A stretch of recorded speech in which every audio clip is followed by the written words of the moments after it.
I got distracted with my dog as I started to do this. She suddenly jumped in my lap and realized I was making a video and went away. She hates the camera. Uh, okay, I have seen recently a lot of videos about the requirements for moving to Mexico. And I want to say there's three different kinds of visas. There's a tourist visa, there's a temporary visa, and there's a permanent visa. But the fact of the matter is you can just drive into Mexico. You can. They're just standing at the border waving you through.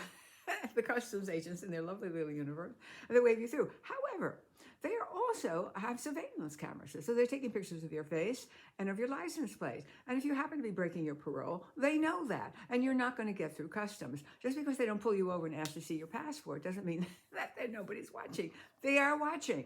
So, don't break your parole, number one. And if you do, you're probably going to get caught at the border, even in Mexico. But if you're a felon, they don't like them here. You're not permitted to come to Mexico. In fact, if you're a felon, you probably can't get a passport, or you have to go through a lot of ramifications. Now, once you're in Mexico, you can keep driving if you want, go on south wherever you want to go. However, your auto insurance in Mexico, which I really hope you've gotten, because if you're in an accident in Mexico and you don't have insurance, you will have to wait for the person. If you've injured somebody or there's harm to a car, they will decide. The person, the injured party, will decide how much you have to pay in order for you to go away, to be free. Otherwise, they will take you to jail until your lawyer or their lawyers have figured it out. So it is wise to get Mexican auto insurance. It comes with a lawyer. A lawyer is included. If you are coming across the border with American insurance that they have assured you is very good for 100 miles, does it include a Spanish-speaking lawyer? Because you're going to need it if there's an accident.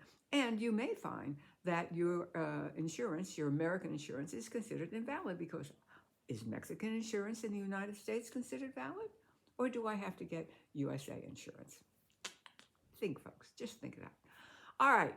So I advise you also to stop at the, they call it SAT, which is sort of the hacienda, which is sort of what we would call the IRS, to stop at the big blue building if you're coming through San Ysidro. San Ysidro is the busiest land border crossing in the world. Approximately 70,000 or more cars pass through there every single day.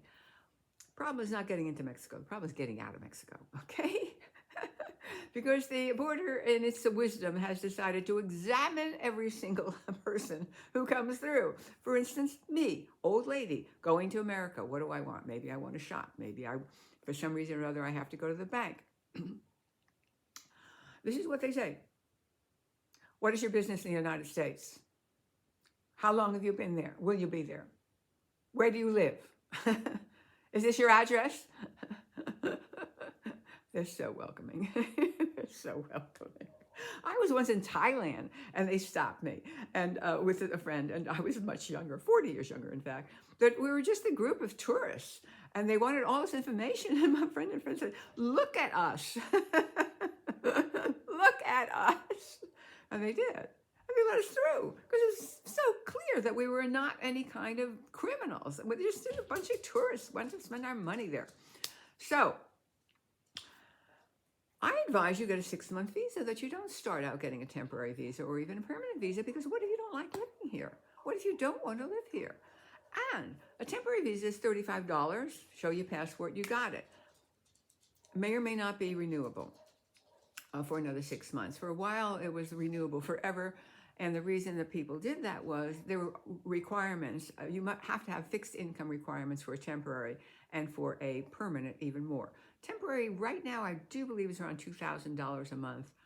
And a permanent, last I looked, was around $4,400 a month, fixed income. Now, Mexico likes solutions, okay? They like solutions. So if you don't have enough income, you should still go to a Mexican embassy, which is in the United States. It's not in Mexico. Their embassies are in the United States. And find out if, in fact, there are mitigating circumstances around your income if it is lower than what they require. For instance, if you happen to own a vacation home in Mexico, or if there are other sources of income that's not what we call fixed income. You have equities, for instance. Um, each embassy is different. The San Diego embassy should be avoided at all costs. They are very, very rigid about their requirements, and they're very difficult to get an appointment. They're difficult to deal with. However, Arizona, Yuma has a rumor has a pretty good Mexican embassy, that they're reasonable humans there who want to help you, who would like to see you become a resident of Mexico. And also Calexico used to have that reputation. So you have to shop around. This information, by the way, is available in English on the internet. So if you're coming to Mexico, welcome. I've been here for going on 13 years. I'm quite happy with it for many, many reasons. Veterinary care is very good and inexpensive compared, particularly to the United States, compared to anything. You know, it costs me, I don't know, like $25 to have my dog get all her vaccines. And also for medical care here. I think is, I have a friend who well could afford, and I could afford to go to the United States too if I wanted to get, I don't know what. I don't have Medicare anymore. I have that other part, the hospital they give you if you worked long enough.